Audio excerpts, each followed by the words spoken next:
Chegou a hora de ouvirmos a palavra de Deus. Momento da palavra. Momento da palavra.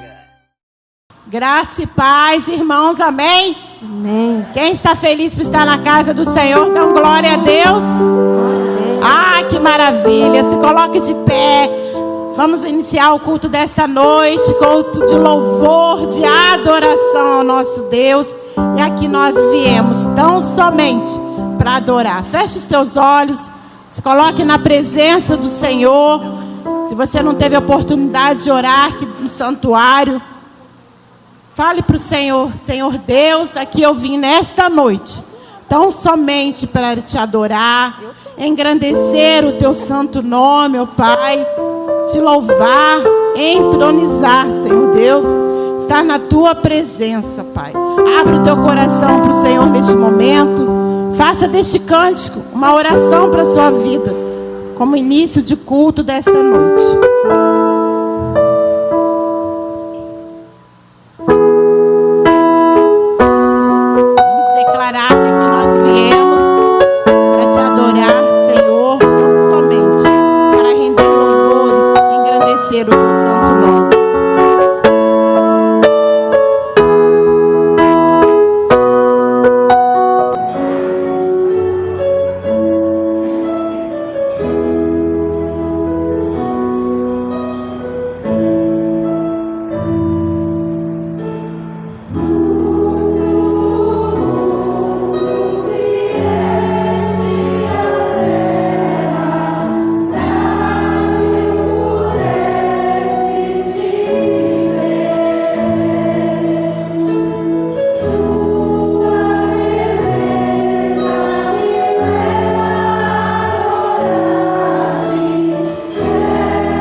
muito obrigado por esta noite.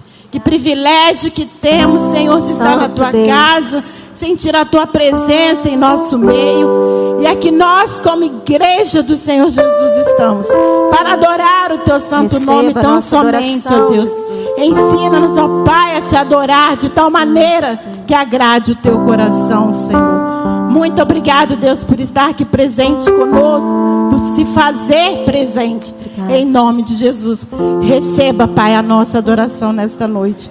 Amém e amém. Vamos continuar louvando a este para sempre, que é digno de todo o nosso louvor, de toda a nossa adoração. Que privilégio que temos, né, irmãos, de estarmos aqui na casa do Senhor. Nós vamos ter que continuar declarando para sempre que Jesus, Ele é exaltado. Aleluias, glória a Deus. Jesus, para sempre, Ele vive. Para sempre, Jesus, Ele ressuscitou. E por isso nós estamos aqui para adorá-lo em espírito e em verdade.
Que maravilha, para sempre Ele é exaltado, para sempre Ele é adorado. Abra sua Bíblia no livro de Salmos. Nós vamos ler esses 2 versículos.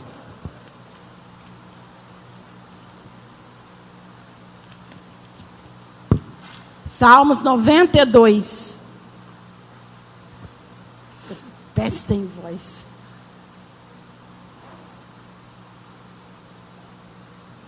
Salmos 92, versículo 1 e 2.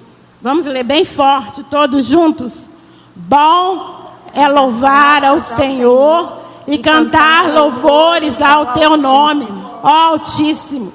Para de manhã anunciar a tua benignidade e todas as noites a tua fidelidade. Amém? Amém. Os irmãos podem se sentar. Vou convidar o irmão Jefinho, ele está com a palavra neste momento.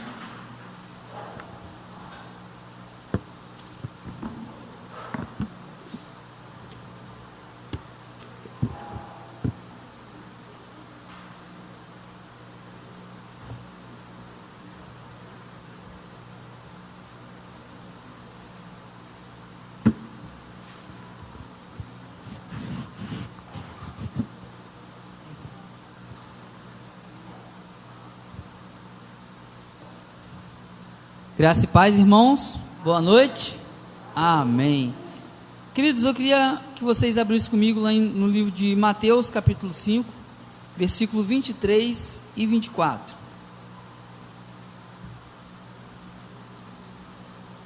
Pode deixar. Mateus, capítulo 5, versículo 23 e 24.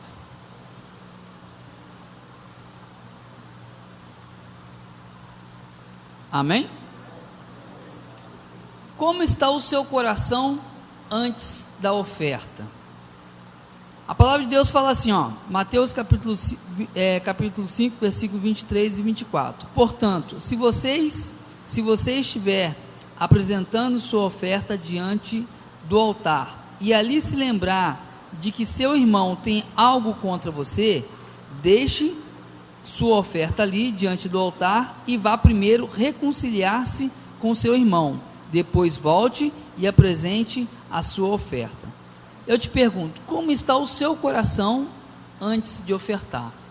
Muitas das vezes parece que a oferta se tornou algo comum, ou algo no momento apenas de você levar uma oferta para a igreja, uma contribuição, né? Parece que a oferta, quando se fala de oferta, parece que quando se fala de dízimos, é apenas um momento de recolher, né, o dinheiro para contribuição, para colaboração.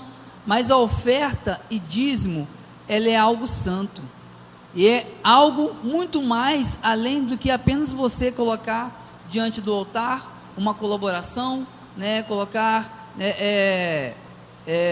um propósito. A oferta é muito mais do que isso. E como já mostrando, né, que a oferta ela é algo santo, é algo que nós devemos apresentar para o Senhor em santidade.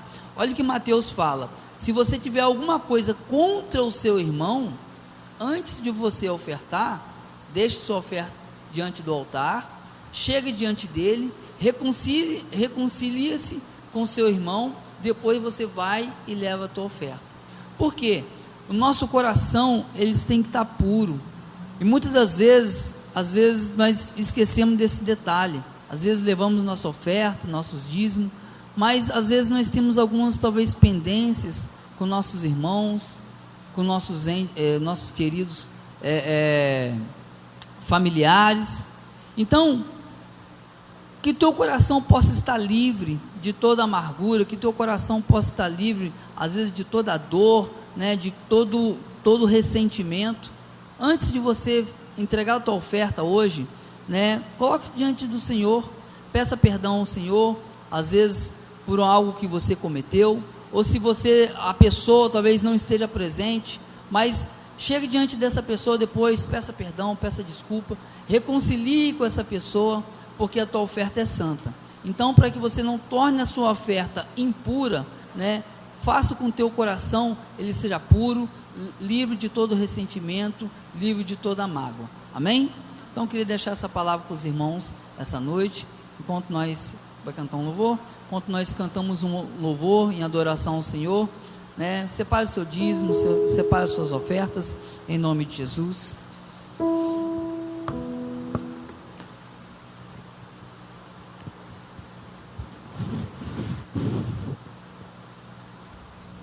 Se coloque de pé com bastante alegria, palmas. Vamos declarar este cântico que nós vou te alegrar. E você traz o seu dízimo, a sua oferta com bastante alegria.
Senhor, como é bom estar na tua casa, cantar Amém, louvores Jesus. ao teu nome. Como é bom, Toda a Senhor. honra, a glória, a majestade nós entregamos ao Senhor nesta hora, pois tu és digno de receber, Senhor. Obrigado porque estamos na tua presença.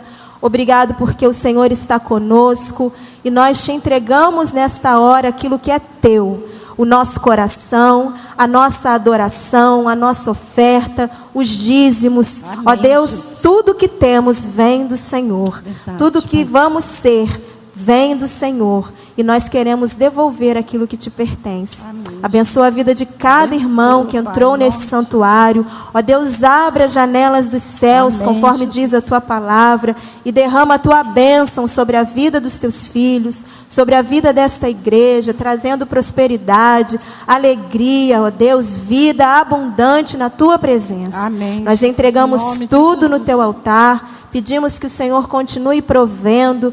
Aquele que está, ó Deus, necessitado de uma bênção, visita, Senhor, dê a providência, abre as portas para aquele que está desempregado. Ó Deus, não deixa faltar o pão de cada dia na nossa casa. Tu és o nosso sustento, o nosso alimento, e nós depositamos toda a nossa fé e a nossa confiança no Senhor. Amém, Toda a honra, toda a glória, toda a nossa devoção a Ti. Perdoa os nossos pecados, continua conosco nesta noite, fala ao nosso coração, ministra o teu querer na nossa vida, Em nome de e nós Jesus. colocamos tudo que temos, tudo que somos e tudo que viermos a ser no teu altar, em nome de Jesus. Amém. E amém. Feche os teus olhos neste momento. Nós vamos declarar, antes de ouvir a palavra do Senhor dessa noite. Coloque tua mão no teu coração. Este cântico diz te adorar. Irmãos, adorar é uma coisa séria. O que é adoração, né? O que é adorar? Nós temos somente um Deus. O Deus que é digno da nossa adoração. Aquele que nós devemos nos prostrar ante a face dEle, ante a formosura dEle. Porque por Ele e para Ele são todas as coisas. Você tem adorado este Deus a cada dia, a cada instante? Ou só aqui dentro dessas quatro paredes? Como está a nossa adoração diante do Senhor? Como está? Somos falhos? Somos. Somos pecadores? Somos. Somos imperfeitos? Somos. Mas nós temos um Deus que cuida de nós. Amém, Jesus. Que zela por nós, que nos ama incondicionalmente. E nós, como temos o adorado? Cada dia nós devemos consagrar nosso coração a este Deus que é merecedor da nossa adoração. Nós vamos declarar a letra deste cântico que nos diz te adorar, Senhor. O Senhor é misericordioso, o Senhor é poderoso. O Senhor faz todas as coisas por nós. Ai de nós se não fosse o Senhor na nossa vida. Por Ele, para Ele são todas as coisas. Vamos declarar, te adorar.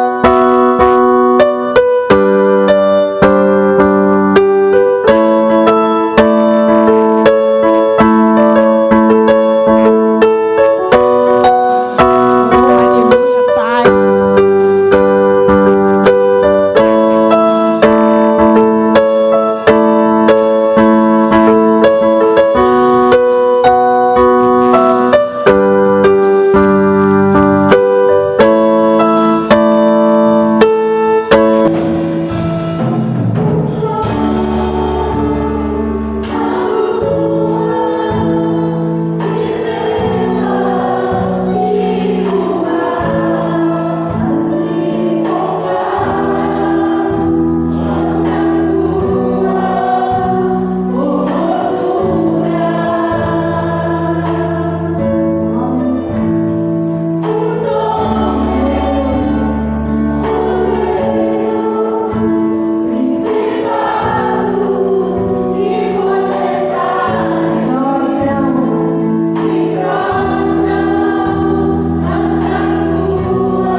Senhor, se não fosse o Senhor na nossa vida, o que seríamos de nós, Pai? Santo Deus. Por isso nós declaramos nesta noite que nós te amamos. Sim, Senhor. E como amamos, como somos dependentes do Senhor, ó Deus. Ensina-nos, ó Pai, a viver esse amor a cada dia. Tem misericórdia de nós, Senhor. Ensina-nos, ó Pai, a declarar o teu amor a cada dia, Senhor. Somos falhos, Pai, mas ensina-nos. Tem misericórdia de nós, ó Pai. E esta igreja, nesta noite, declara o amor que temos pelo Senhor. Muito obrigado, Deus, por este momento. Abra o nosso coração agora. Sim, Jesus. Abra a nossa mente, Deus. Usa o teu servo, Pastor Fabrício, mais uma vez. E fala nos nossos corações. Em nome de Jesus, amém. Os irmãos podem se sentar.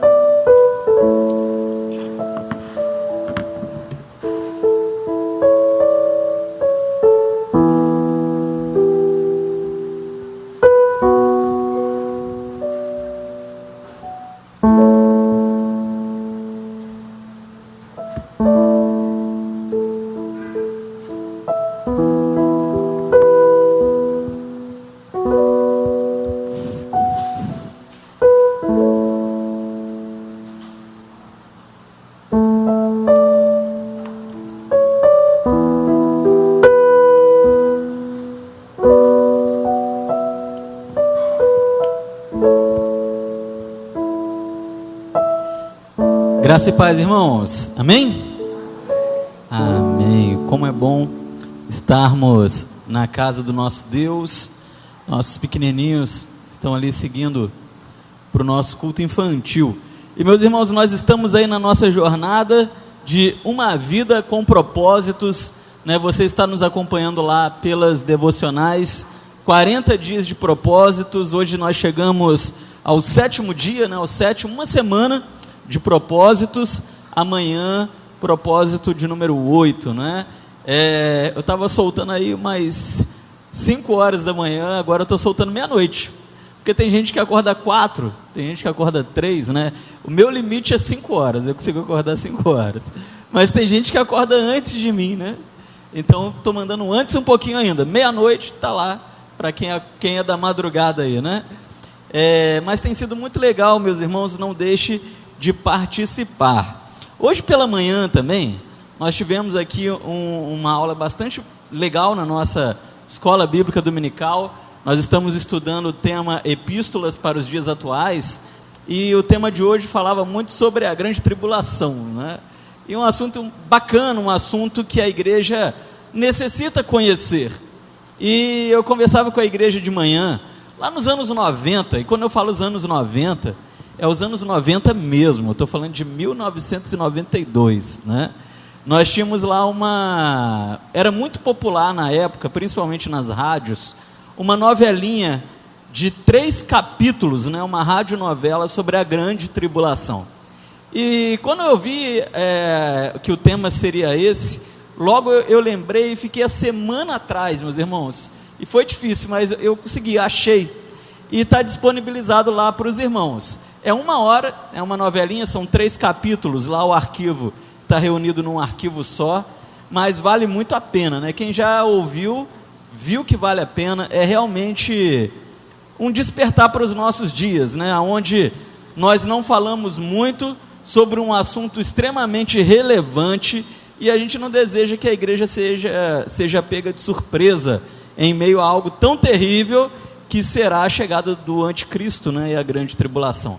Então essa semana, você não precisa ouvir hoje, você não precisa ouvir amanhã, mas se você tiver um tempinho, né? Às vezes você está lá fazendo a comida, é um audiobook, então você coloca para tocar, você não precisa ficar olhando, você coloca lá do ladinho o celular tocando, você vai ouvir a história ali. Claro que ela tem trejeitos de uma novelinha, porque ela é uma novelinha, só que ela traz uma história real e algo que a igreja precisa se despertar, né? Porque há algumas décadas a igreja parece que perdeu a preocupação com os tempos do fim, com a chegada do anticristo e a segunda vinda de Jesus. Então, essa semana está lá, não perca não, você já está com o link lá, só você clicar e você pode também assistir.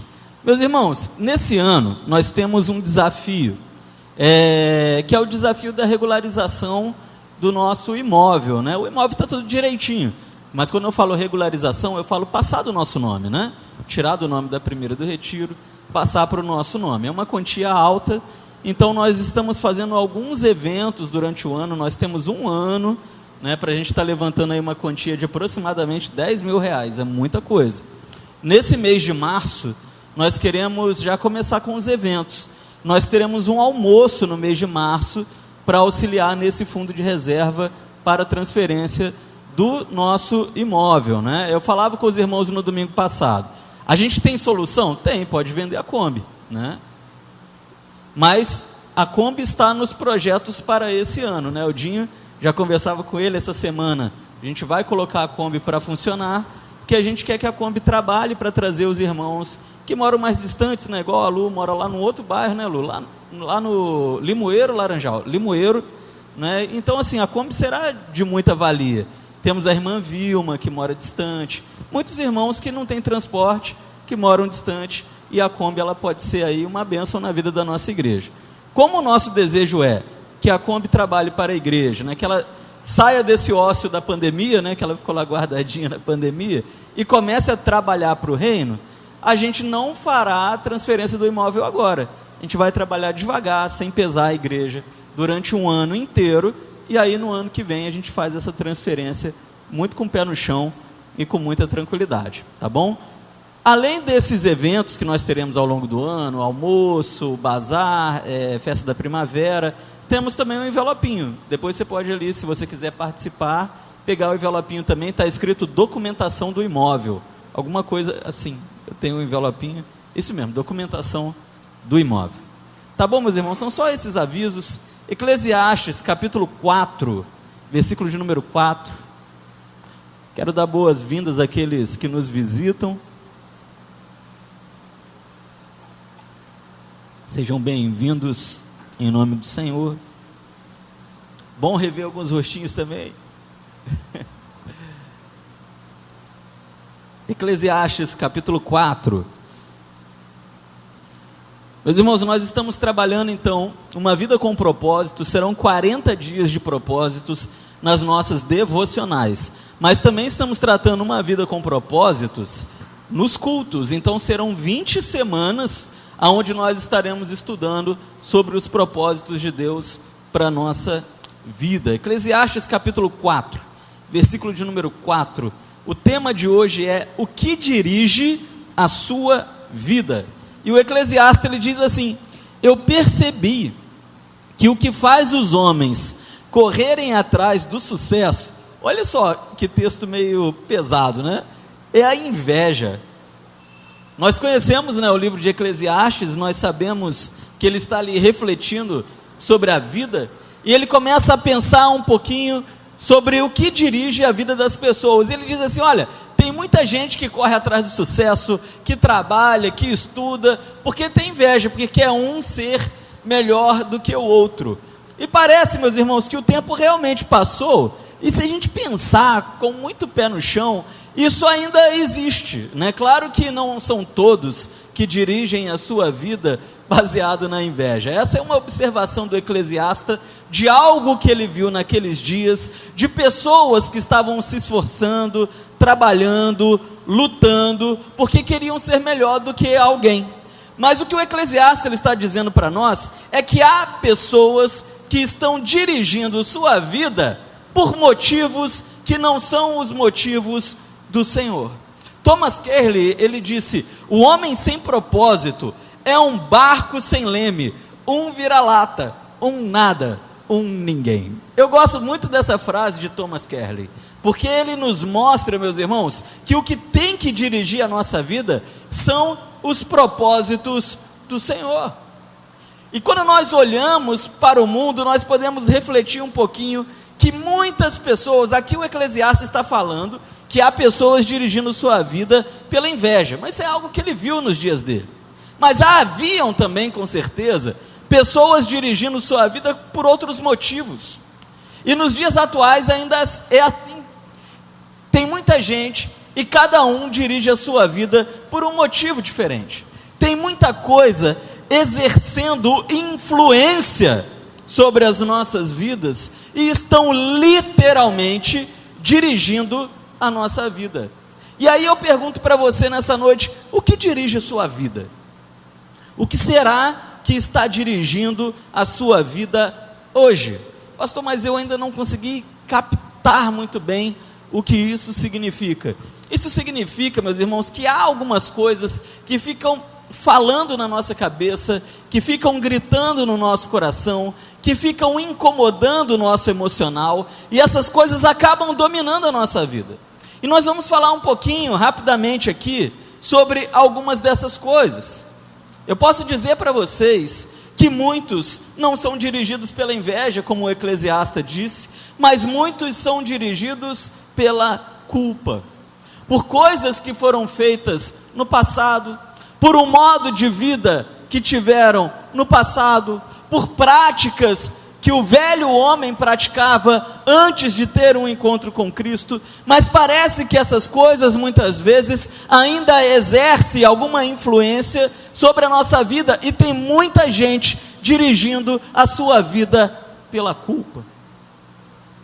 Pessoas que fizeram algumas coisas no passado, que talvez afetaram a sua família, pessoas que fizeram coisas no passado, que talvez afetaram até a sua própria vida, pessoas que fizeram coisas no passado, que afetaram a vida de pessoas que ela ama, e agora ela fica remoendo um remorso durante toda a sua vida, e esse remorso, essa culpa, ela dirige toda a sua vida. E é por isso, meus irmãos, que mais do que nunca, os consultórios de psicologia, de psiquiatria, estão cada dia mais lotados. A sociedade como um todo está muito enferma, emocionalmente falando. As pessoas carregam uma carga emocional e, por que não dizer também, espiritual, e muitas vezes, por não ter tratado essas coisas no momento devido, isso arrasta toda a sua vida e levam uma vida completamente infeliz. Tem gente hoje que já teve um encontro com Cristo, gente que é cristã, mas que não tratou algumas coisas quando essas coisas deveriam ser tratadas, ao ponto que hoje possuem feridas na alma, feridas que precisam ser vistas, tratadas, porque o Senhor está sempre disposto a curar as nossas enfermidades. Caim pecou, Caim se afastou da presença do Senhor, e ele deixa que a culpa o acompanhe por toda a sua vida. Ele se torna um fugitivo, errante pelo mundo, conforme nos diz a palavra do Senhor. Por quê? Porque a culpa estava consumindo a alma daquele homem. E essas são coisas, meus irmãos, que nós precisamos tratar. São coisas que nós precisamos levar a sério. Por outro lado também, há muita gente que tem dirigido a sua vida pelo ressentimento ou então pela raiva. A culpa muitas vezes ela é resultado de algo que eu fiz com alguém. A raiva, por outro lado, é resultado de algo que fizeram comigo. E não diferente também daquilo que nós já vimos até aqui, quantas vezes nós deixamos a raiva dirigir a nossa vida. Coisas que foram feitas lá atrás, coisas que aconteceram no passado, e que a pessoa carrega aquilo por toda a sua vida, deixa a raiva acumulada por muito tempo, até que em algum momento aquilo aflora e destrói a vida da pessoa. Recentemente eu ouvia a história de uma mulher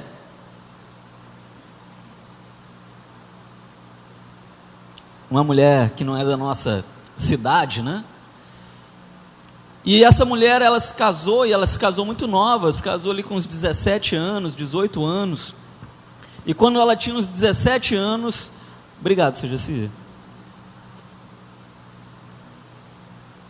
Obrigado. E quando ela tinha uns 17 anos, o seu marido a traiu.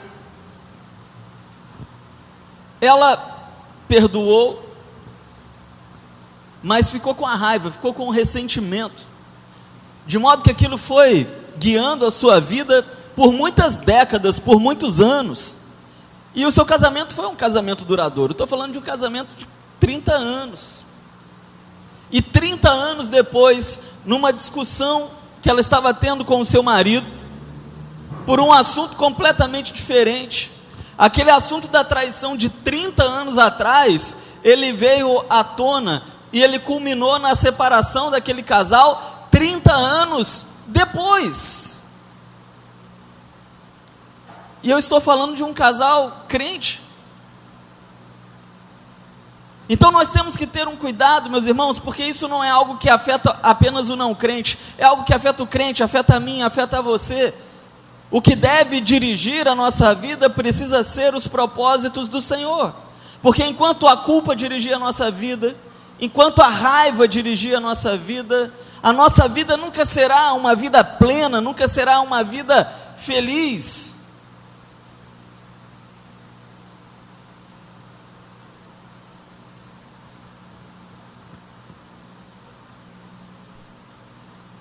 A culpa e a raiva é algo tão comum no nosso meio, e às vezes nós abafamos e fingimos que ela não existe, que elas não existem, né? Quantos crentes que não se falam há muitos anos, quantos familiares que não se perdoam há muitos anos, por culpas do passado, por ressentimentos do passado. Mas o fato é, meus irmãos, que se nós não vivemos algo especial com Deus, é porque nós ainda deixamos essas coisas dirigirem a nossa vida. Nós não conseguimos imaginar o quanto o poder de Deus ele pode ser influente sobre a nossa vida quando nós descobrimos e vivemos os propósitos do Senhor.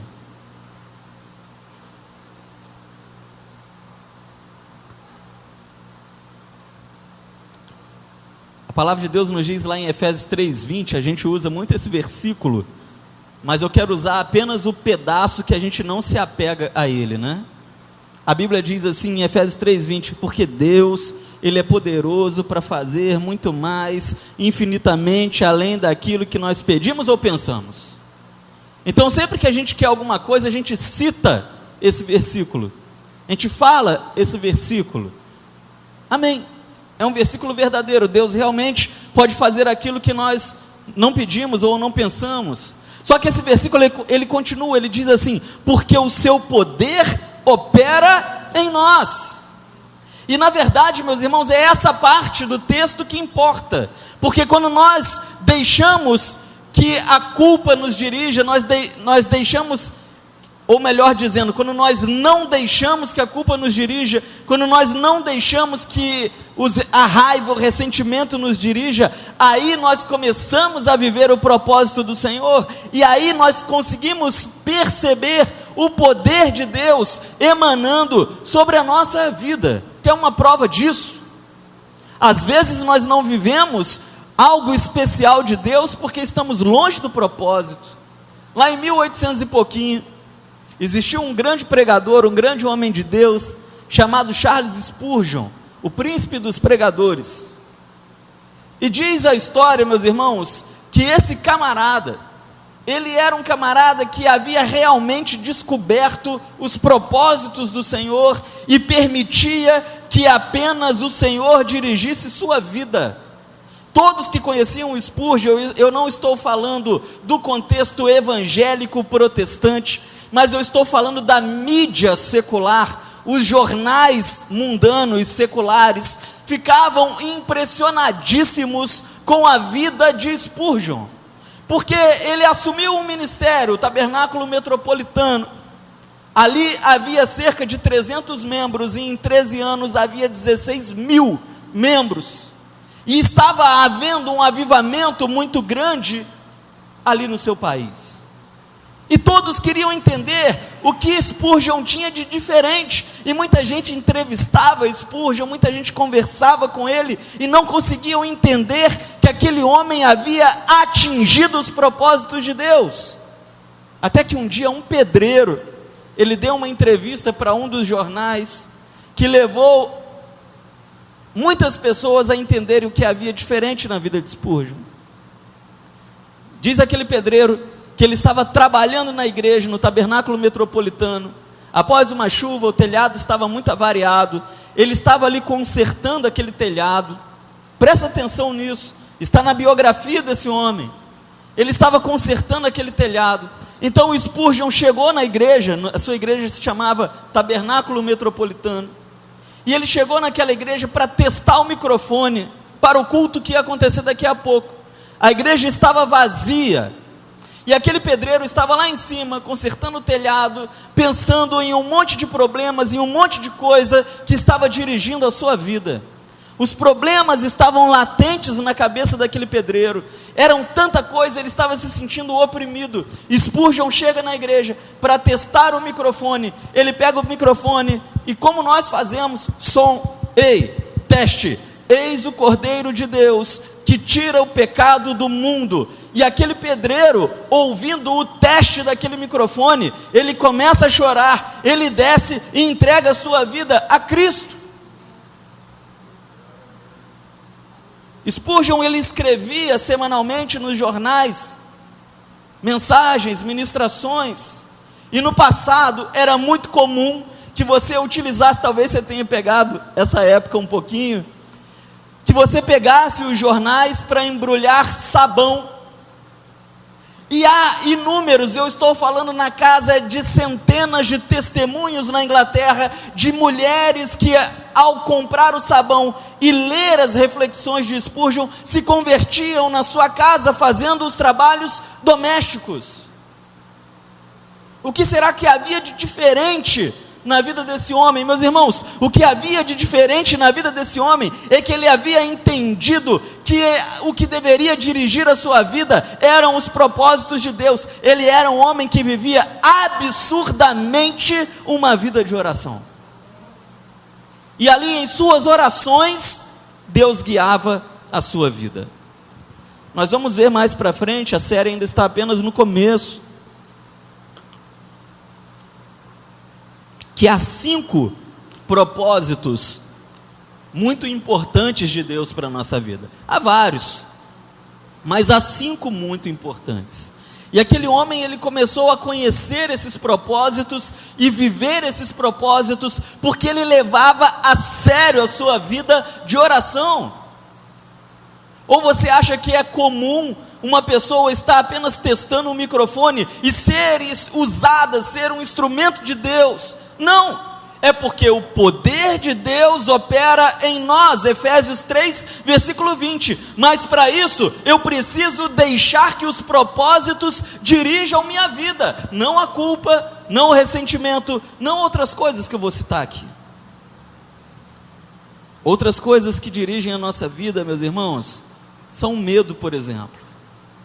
O medo dirige a nossa vida. O medo, ele nos afasta dos propósitos do Senhor. Nós vemos isso claramente na vida de Moisés. Deus tinha uma coisa assim extraordinária para aquele camarada. Ele era alguém que não conhecia a Deus, pelo menos não pessoalmente. E naquele encontro o Senhor começa a revelar a ele tudo que vai fazer. E ele fica com medo, você conhece a história, ao ponto que Deus se ira com Moisés e Deus quase ceifa a sua vida. Se não é a sua esposa, Moisés seria morto. Porque o medo de Moisés estava o afastando, o distanciando do propósito de Deus. Gideão, a mesma coisa. O anjo do Senhor, Jesus Cristo no Velho Testamento, aparece para aquele homem, começa a revelar para ele os propósitos que o céu tinha para ele naquele tempo, e ele fica com medo. E enquanto nós deixarmos o medo dirigir a nossa vida, meus irmãos, nós não vamos chegar a lugar algum, espiritualmente falando. Sempre levaremos uma vida espiritual medíocre, longe, distante de Deus.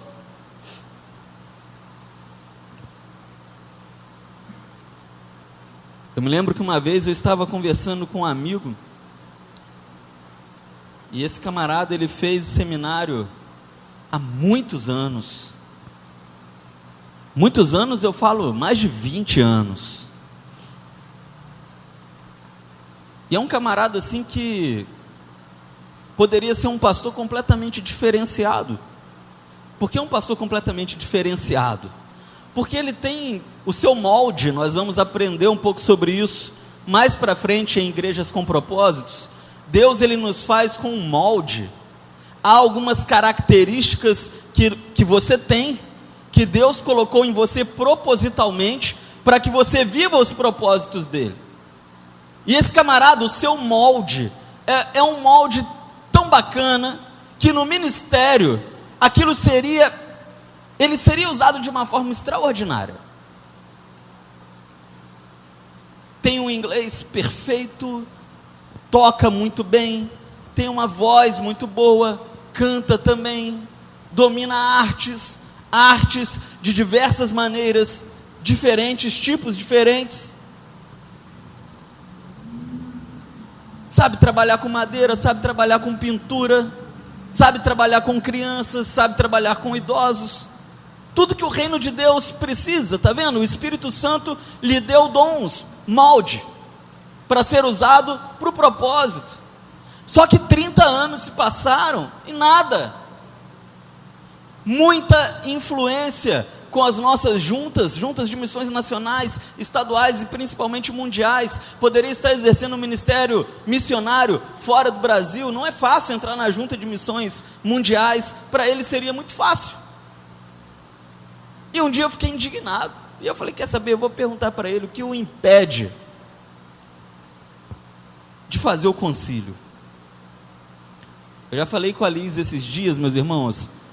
Deus, ele tem assim me incomodado muito. Eu penso que é a questão do molde. Ele tem colocado no meu coração, acho que um ministério muito pessoal, que é o de trabalhar levando pessoas ao concílio e enviar pastores.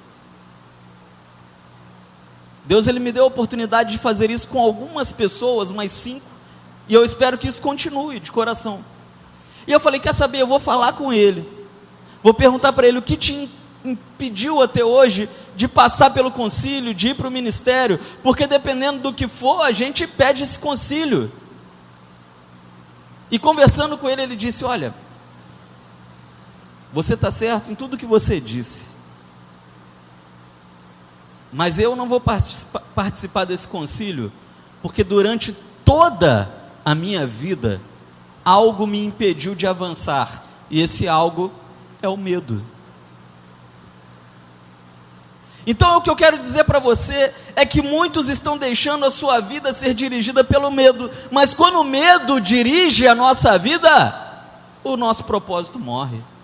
O propósito de Deus para a nossa vida padece. O reino, ele deixa de avançar. Nós precisamos entender, e o Jefinho muito bem nos trouxe uma série, junto com o Altamiro, no mês de janeiro, de batalha espiritual, de que a igreja, ela vive uma batalha espiritual. Não é à toa que eu peço para vocês ouvirem a novelinha lá da Grande Tribulação. E se é uma batalha espiritual, entendemos como guerra, a igreja precisa ganhar território. Mas para a igreja ganhar território nesse mundo, ela necessita que cada um de vocês, que cada um de nós, segundo o molde de cada um, dons e talentos, perfis, personalidade, comece a trabalhar para Deus efetivamente, descubra o que Deus deseja de cada um de nós e coloque à disposição do reino, senão o reino não avança.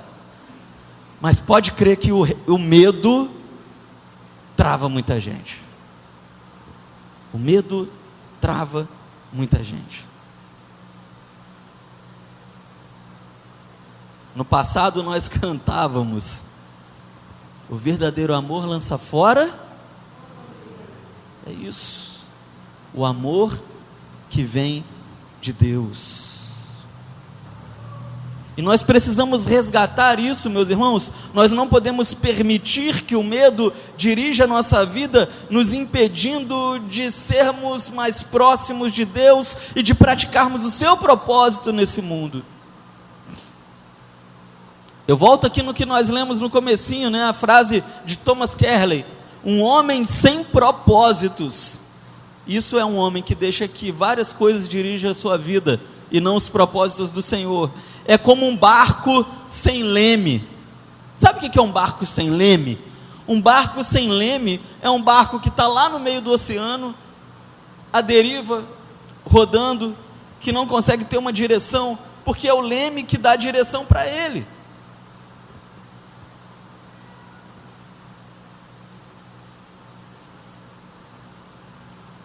A Bíblia diz: não há amor, não há medo, ao contrário, o perfeito amor expulsa o medo, porque o medo supõe castigo. Aquele que tem medo não está aperfeiçoado no amor. Que amor? O amor do Senhor. O que está dirigindo a sua vida?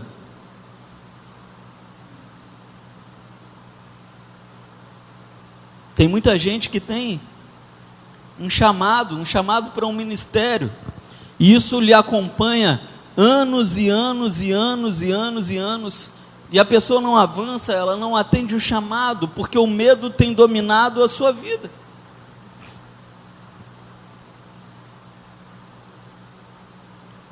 Muitos estão dirigindo sua vida ainda, meus irmãos, pelo materialismo. O materialismo tem dominado a vida de muita gente. Busca construir tesouros para esse mundo. Trabalha.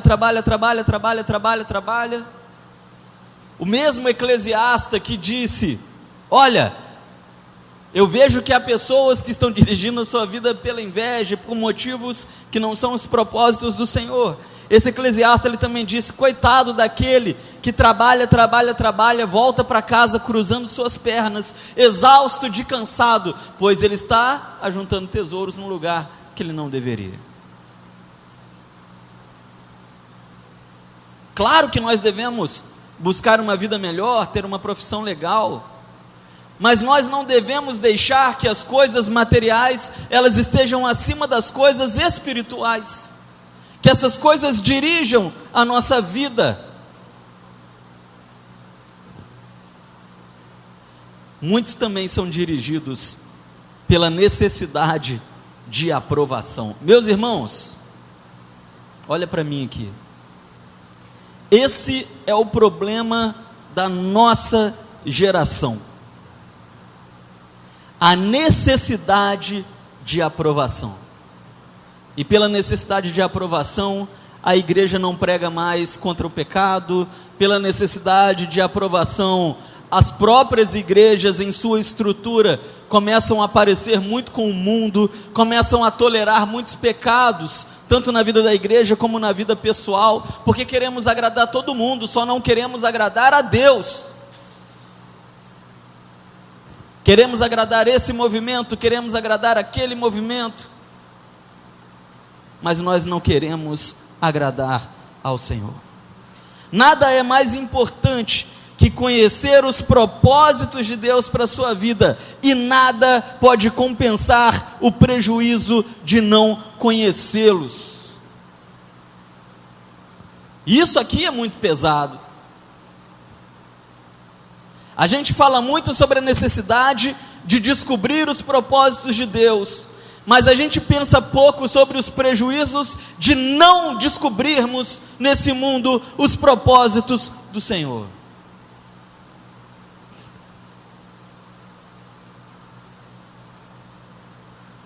Há muitas vantagens, meus irmãos, em dirigirmos a nossa vida pelos propósitos do Senhor. Conhecer o propósito do Senhor faz com que a nossa vida ela tenha sentido. Quantas vezes a gente olha no espelho e pensa que a vida não faz sentido? Você acorda todo dia de manhã, você faz todo dia a mesma coisa, você acorda, escova o dente, toma um café, sai para trabalhar, aguenta seu chefe, aguenta o problema, volta, arruma a casa, lava a louça, lava a roupa, deita, cuida das crianças, cuida do marido, cuida da esposa, dorme, acorda de novo, lava, escova o dente e tal. Isso roda dia após dia, dia após dia, dia após dia, dia após dia, dia após dia, dia após dia. E qual é o sentido de viver assim?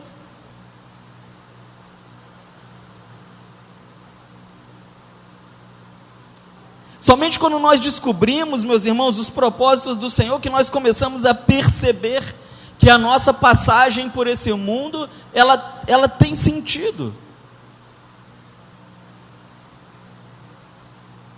Se nós não entendermos isso, a vida ela nunca terá sentido, porque o Senhor ele nos diz: eu sei os planos que eu tenho para vocês, planos para o bem e não para lhes causar aflição, eu lhes darei esperança e um futuro promissor. Mas é para aqueles que conhecem e descobrem como viver os propósitos de Deus.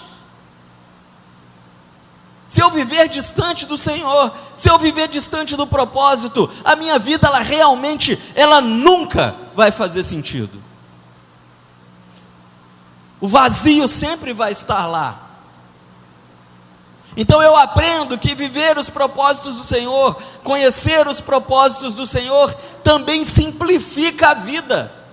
Porque a nossa vida, ela é uma vida complicada. Como a gente muitas vezes não sabe muito bem qual é o propósito dela, a gente quer fazer tudo ao mesmo tempo. Mas quando nós descobrimos os propósitos do Senhor para a nossa vida, a gente pode puxar o freio de mão e nos focar, e nos direcionar, e nos concentrarmos apenas naquilo que Deus planejou.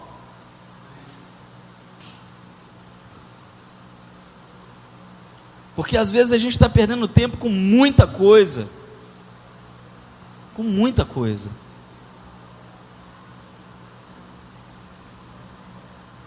Conhecer o seu propósito ajuda você a estabelecer prioridades na sua vida. Quais são as prioridades da sua vida hoje? Quais são as prioridades da sua vida hoje? O que você está buscando hoje com todas as forças? Ou será que você nem tem prioridade? Porque tem isso. Lembra? Uma vida sem propósitos é como um barco que está à deriva. E para quem não sabe para onde deve ir, qualquer lugar está bom.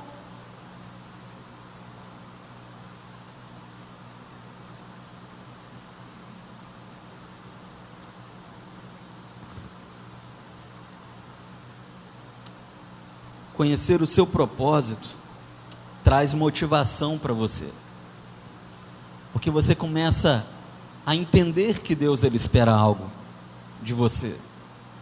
Você começa a entender que há uma missão ou algumas missões do Senhor para você. Às vezes o Senhor ele tem missões para você e são mais de uma, porque é uma para cada tempo e uma para cada lugar. A gente vê muito isso no ministério de Paulo, por exemplo, ou no ministério pastoral na atualidade, não é? Às vezes Deus ele quer um pastor aqui nesse tempo para esse tempo, ele quer um pastor, esse mesmo pastor em outro lugar para a próxima década. Paulo ele estava nas suas viagens missionárias, porque em cada lugar o Senhor tinha um propósito para Paulo, mas quando você lê as suas epístolas, você vê que eram propósitos diferentes. Em cada lugar o Senhor queria que ele tratasse uma coisa diferente. Uma hora ele está motivando pastores, ali na epístola de Timóteo.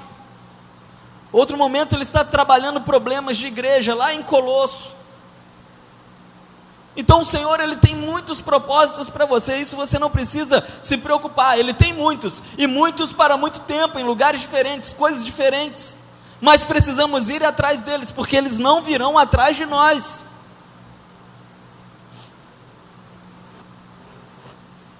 Conhecer o propósito, ele traz motivação, porque ele torna a vida muito clara. Você começa a entender claramente o que Deus quer de você para aquele tempo, e isso é motivador.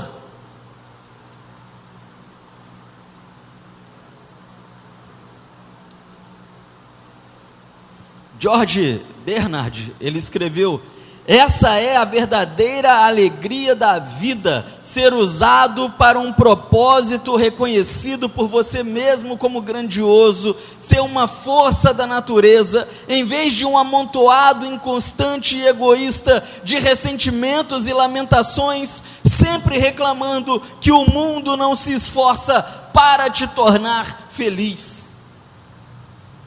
Porque aquele que não conhece os propósitos do Senhor, ele se torna em um crítico, em um murmurador, em um reclamador por natureza, porque você já deve ter percebido isso. Quando nós não estamos satisfeitos com alguma coisa, a nossa tendência é nos tornarmos o quê? Amargos, reclamadores, murmuradores. E realmente, não conhecer os propósitos do Senhor, não viver os propósitos do Senhor, azeda a nossa vida. Aí vivemos de reclamação, de murmuração. Você deve lembrar daquele cavalinho lá do desenho animado, né, de antigamente. Ó, dor. É o cachorro ou é cavalo? Nem lembro. Hã? É uma hiena? É uma hiena. É porque não é da minha época, Jefinho. Ó, dor. Ó vida, ó azar. Tem até quem diga, né?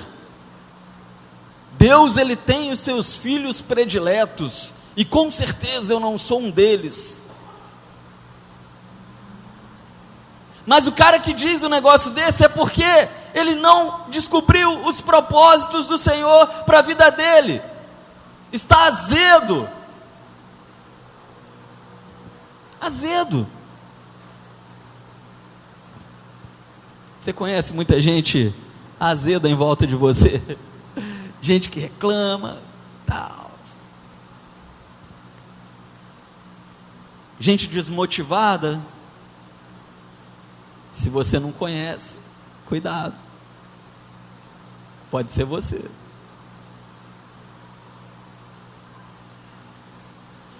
E por fim, para finalizar, conhecer o seu propósito irá prepará-lo para a eternidade. Há muita gente que vive querendo deixar um legado nesse mundo, não é? É bonito. Eu quero viver e deixar um legado para esse mundo. Vou construir muitas coisas, vou fazer muitas coisas. Mas o que será que é mais importante? Vem cá, pensa comigo. Será que é mais importante eu construir um legado para esse mundo ou buscar um galardão no mundo de lá?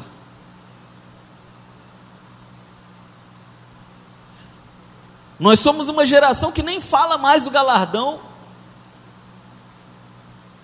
Nós somos uma geração que só quer construir realmente para o aqui e para o agora. Porque a gente não quer construir nada do lado de lá. Afinal de contas, o lado de lá é invisível, eu nem vejo. Eu nem sei se ele é real. Conhecer o seu propósito vai te preparar para a eternidade. Você não foi posto nesse mundo para ser lembrado, você foi colocado aqui a fim de se preparar e de preparar a outros para a eternidade. Amém? Se você quer, para concluir, que a sua vida cause impacto, dê uma direção para a sua vida. Vamos orar, vamos ficar de pé, vamos falar com o Senhor.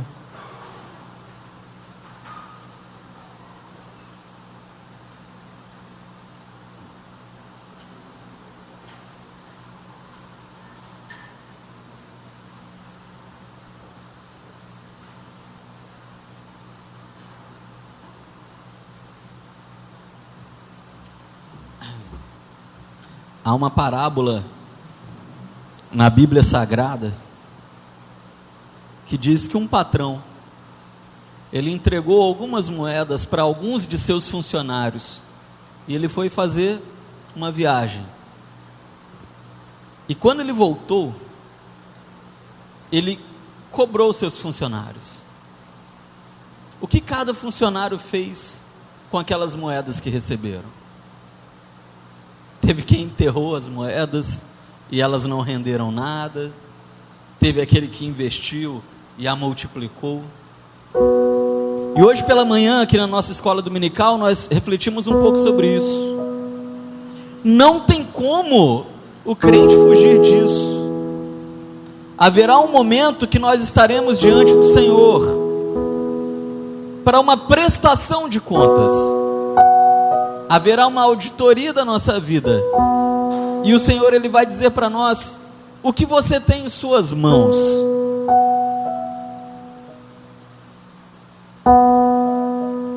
Eu entreguei muita coisa a você, o seu molde, seus dons, seus talentos, seu tempo. O que você fez com essas coisas para o proveito do meu reino? E eu fico pensando, meus irmãos, o constrangimento que será estarmos diante do Senhor, o Deus Criador de todas as coisas, e dizer: Senhor, minhas mãos estão vazias, eu não produzi nada para o Senhor.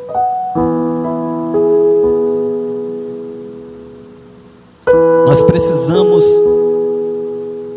viver o propósito, descobrir o propósito, caminhar no propósito, para dizermos ao Senhor: Senhor, em certo momento eu descobri o seu propósito para a minha vida. Naquela década, lá de 2020 e pouco, Volta Redonda, eu descobri o que o Senhor tinha para a minha vida, e olha, eu produzi frutos para o Senhor. Eu peguei o que o Senhor me deu e eu multipliquei.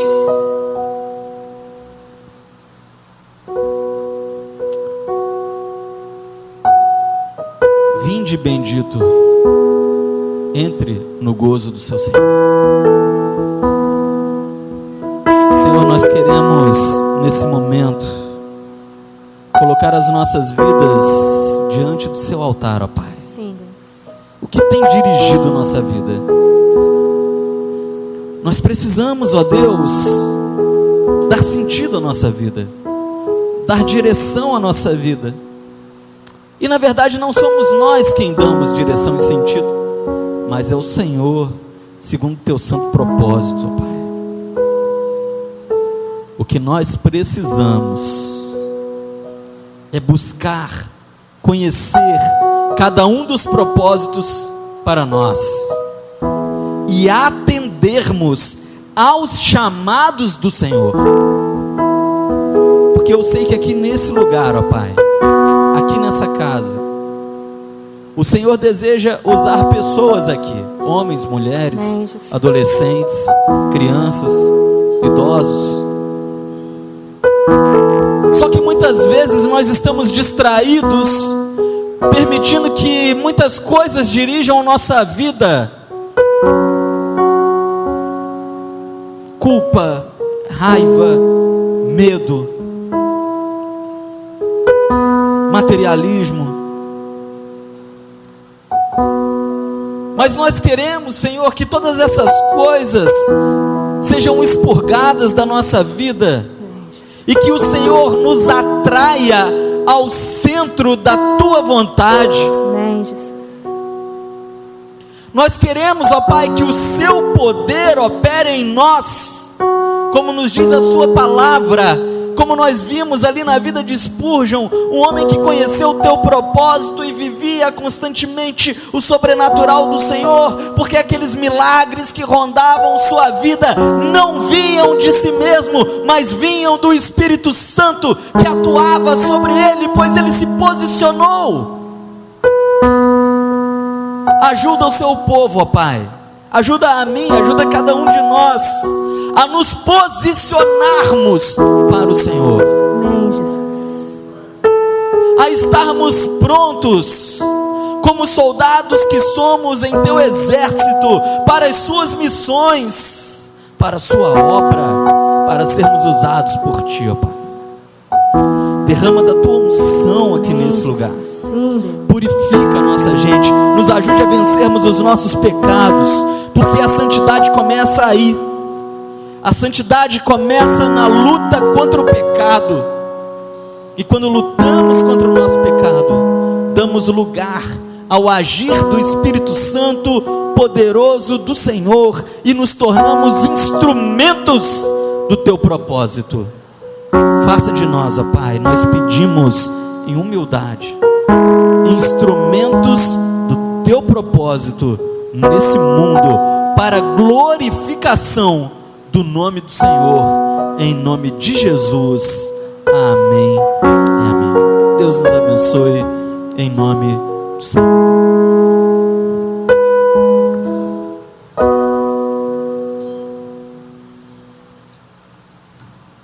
Meus irmãos, nós estamos partindo para o encerramento.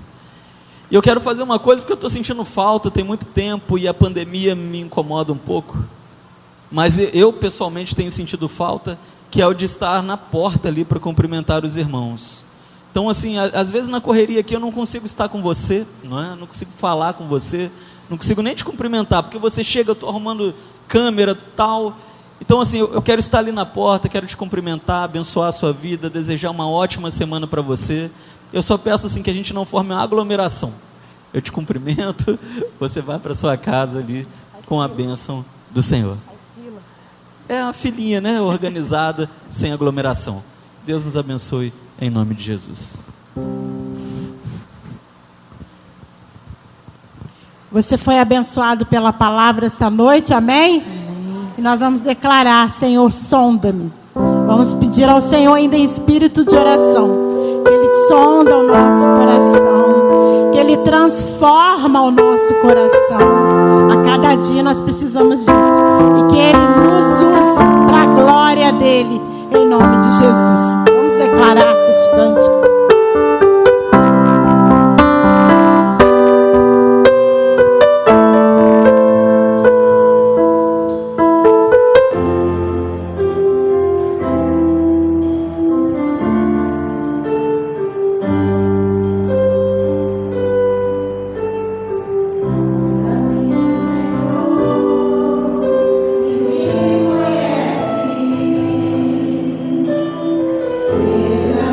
Talvez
Amém, meus irmãos. Uma semana de paz e de graça a todos.